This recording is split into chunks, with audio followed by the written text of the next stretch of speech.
Le statut de l'enfant à naître pourrait-il être remis en question?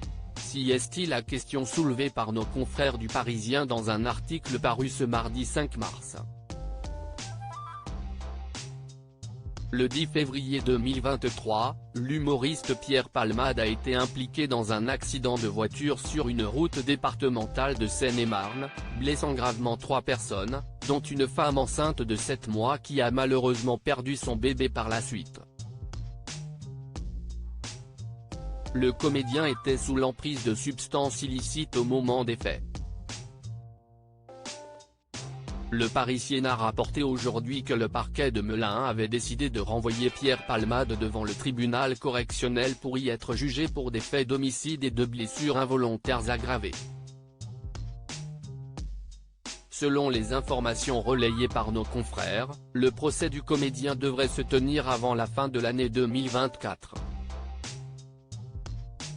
Il est important de rappeler qu'une expertise médicale a conclu à la mort in utero du bébé, ce qui théoriquement le privait du statut de victime. Cependant, cette expertise a également établi que l'enfant était viable au moment de l'accident, qu'il existait un lien de causalité entre l'accident subi par la mère et le décès de l'enfant, et qu'il serait donc né en bonne santé sans l'intervention de Pierre Palmade. Par conséquent, le parquet a demandé au tribunal de définir son statut pénal. La juge d'instruction devra donc rendre sa décision avant le procès, prévu en fin d'année. Une jurisprudence floue et un Pierre Palmade acculé à ce jour, la jurisprudence concernant la mort in utero d'un bébé est sujette à interprétation. En effet, dans une affaire survenue il y a quelques années, un homme avait été reconnu coupable d'homicide involontaire après avoir renversé une femme enceinte, entraînant la perte de son bébé.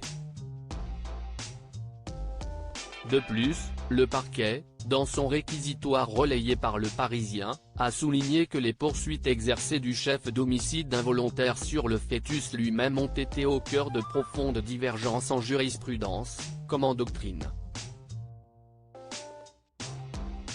Pierre Palmade, de son côté, n'a pas réagi à la décision du parquet de Melun. Il est toutefois important de rappeler que, après son accident, il avait avoué à la juge d'instruction qu'il se sentait responsable de la mort d'un bébé, qu'il soit à naître ou déjà né. Article écrit en collaboration avec 6 médias. Crédit photo, Bertrand Rindov-Petrov.